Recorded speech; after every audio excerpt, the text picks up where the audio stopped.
The indenture binding the boy Paul to Alexander Jackson is hereby annulled.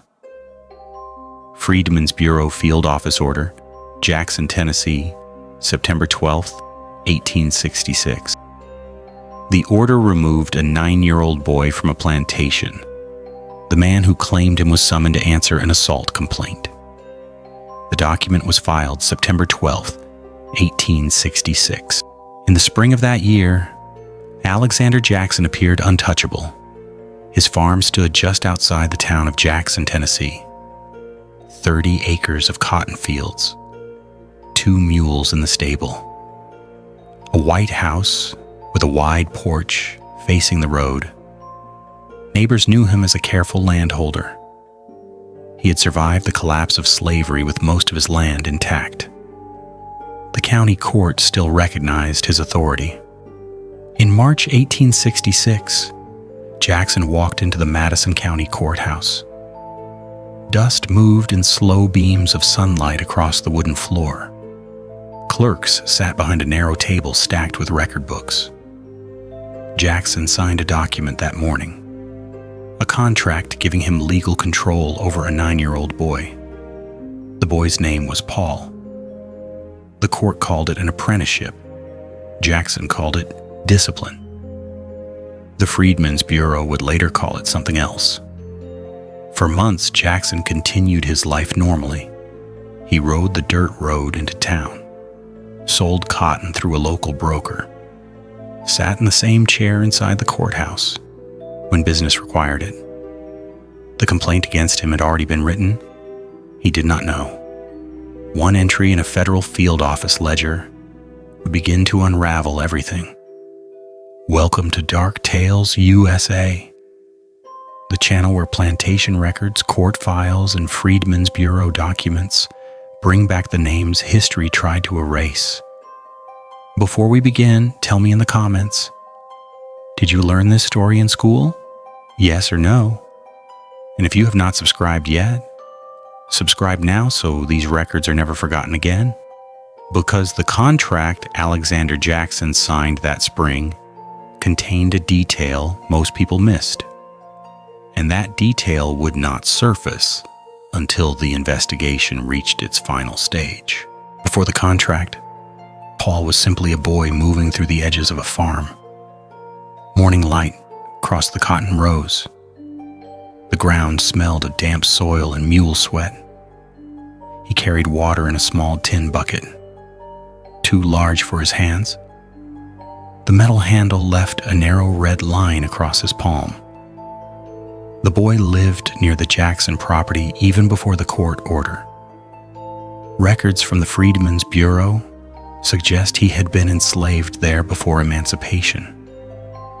When slavery ended in 1865, many children remained close to the same land.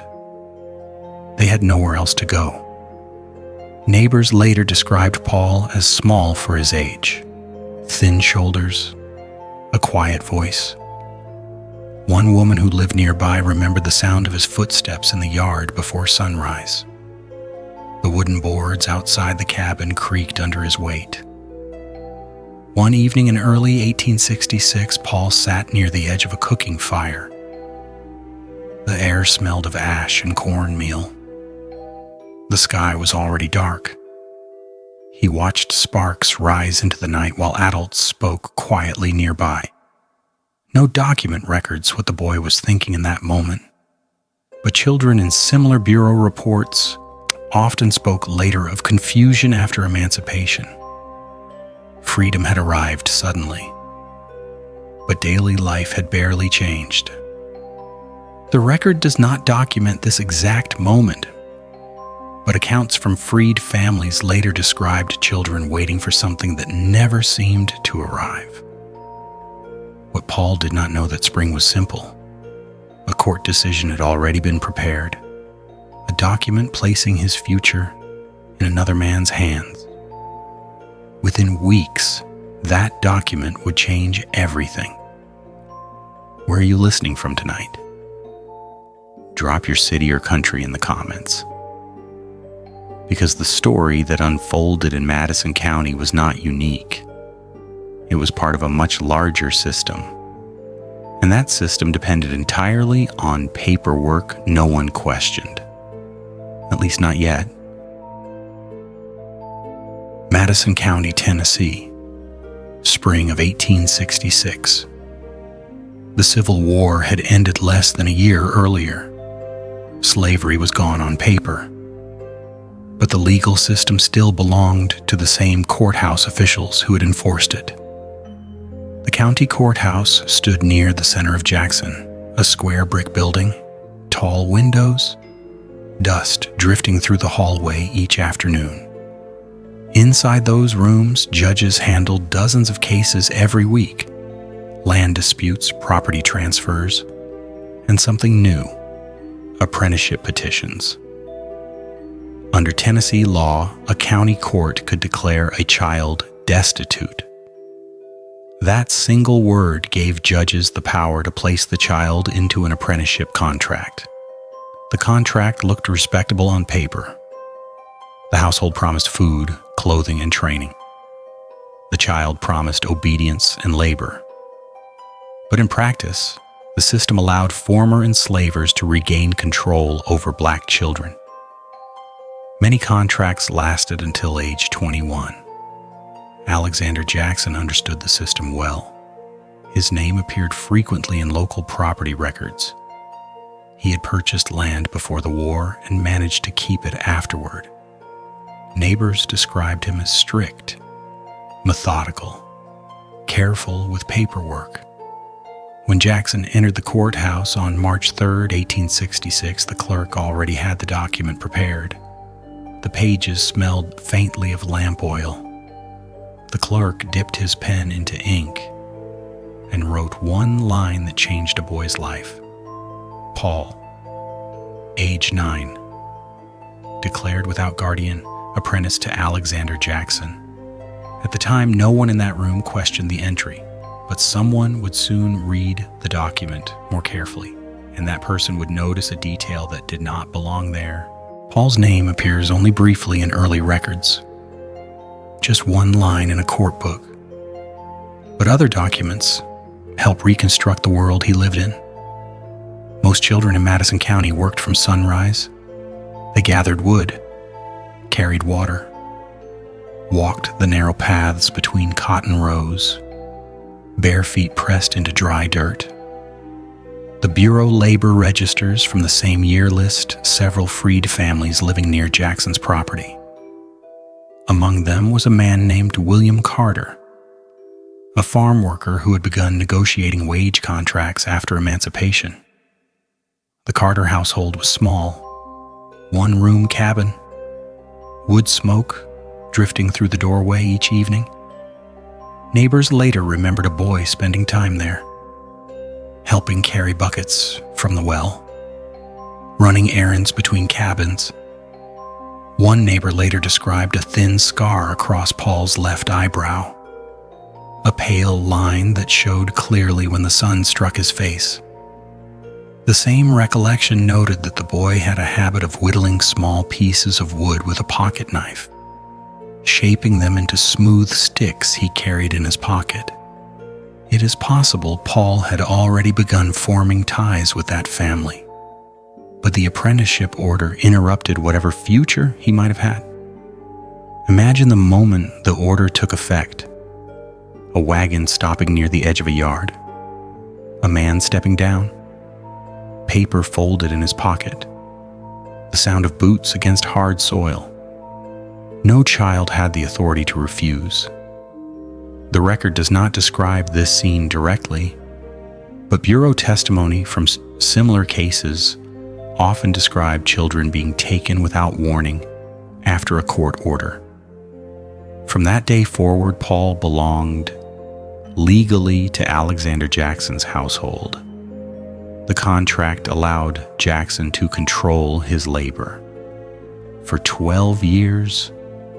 But months later, when Bureau officers reviewed the paperwork, one line in that contract didn't match the testimony of people living near the farm, and that single line would become the center of the case.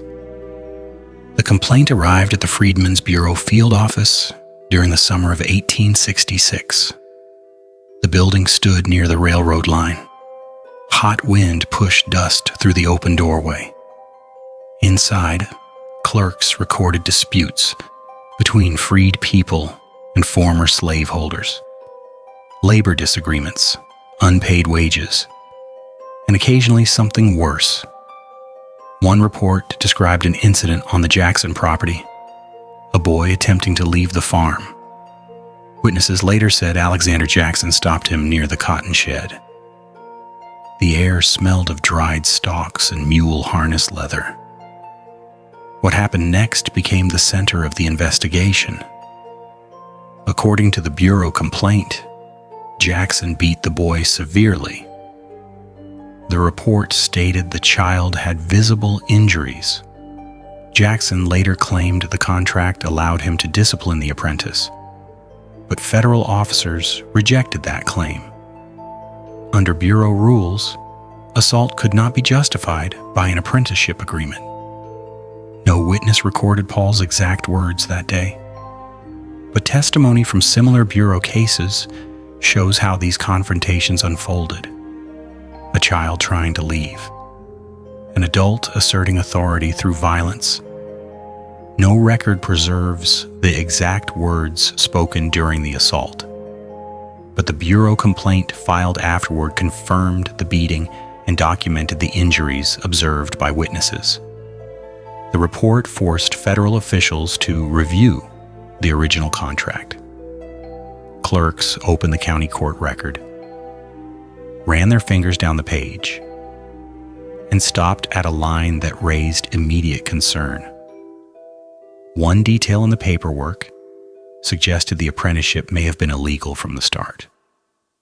But investigators did not reveal that problem yet. Instead, they summoned Alexander Jackson to appear before the Bureau. Before we continue, in one word, how does this story make you feel? Leave that word in the comments, because by September 1866, the Bureau officers had gathered enough evidence to act, and Jackson's position was about to collapse. The Freedmen's Bureau officer assigned to Madison County was Lieutenant William H. Morgan. Morgan had arrived in the region earlier that year. His office handled dozens of complaints every week. The building smelled of ink and damp paper. Stacks of reports covered the desk. Morgan began by examining the apprenticeship document itself. The page carried the county seal, but something in the wording stood out. The court had declared Paul without guardian, yet Bureau field notes suggested the boy had living relatives in the county. If that claim was true, the court had issued the contract improperly. Morgan requested additional testimony. Neighbors described seeing Paul near the Carter household before the apprenticeship. Some said the boy had family connections there. Others confirmed the assault report. Each statement added weight to the case. Clerks copied the testimonies carefully, ink drying slowly on thick paper. Outside the office, wagons rattled along the road. Most people in town continued their lives normally, but inside the Bureau building, the investigation moved forward piece by piece. One document, then another, until the conclusion became unavoidable. By early September 1866, Morgan prepared a formal ruling, a single page that would determine the outcome. Once it was signed, Alexander Jackson's authority over the boy would end immediately. But the ruling contained something else, a detail that explained why the case had escalated so quickly. By September 12th, the order was ready, and Jackson was about to learn what the Bureau had discovered. While the investigation unfolded, Alexander Jackson continued his routine. Late summer heat settled over Madison County. Cotton bolls were beginning to open. Jackson rode through the fields each morning, checking fences, speaking with workers. Neighbors later said nothing in his behavior suggested concern.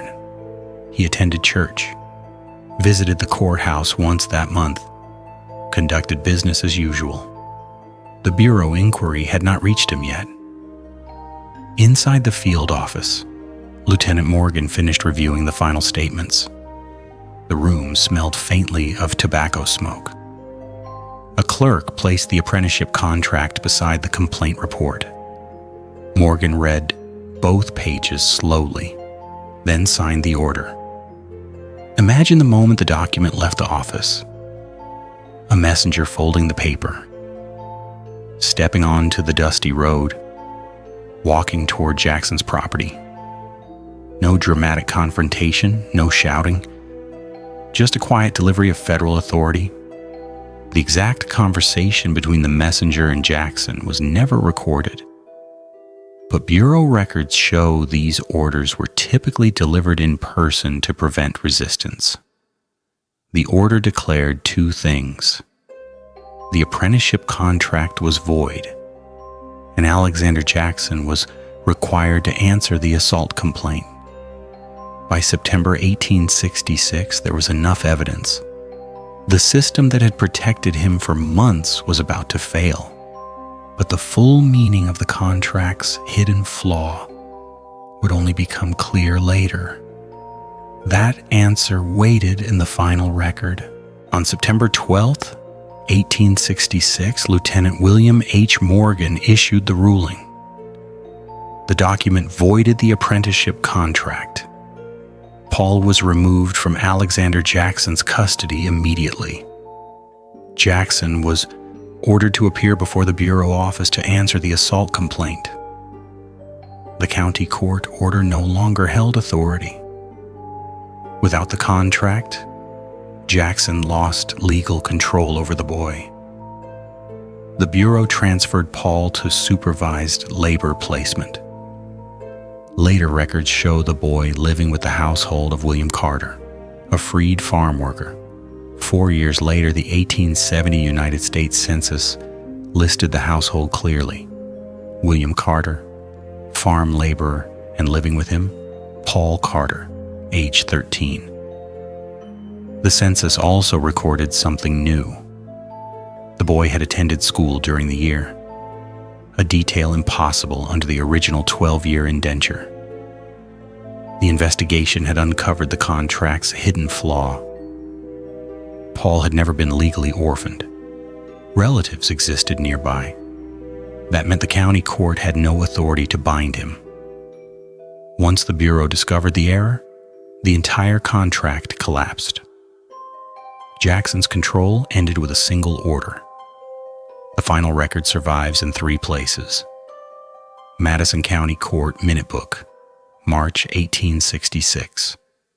Freedmen's Bureau Field Office Order, September 12, 1866. And the 1870 census listing Paul Carter as a free resident of Madison County. Alexander Jackson remained in local property records afterward, but the contract he relied on no longer existed. The federal ruling erased it. The cotton fields where the case began still appear on maps today. The courthouse still stands in Jackson, but the most important line is the one added in the Bureau ledger. The boy listed as Paul, age 9, removed from apprenticeship, recorded again 4 years later. This time not as property, but as a resident. This record survived. Many others did not.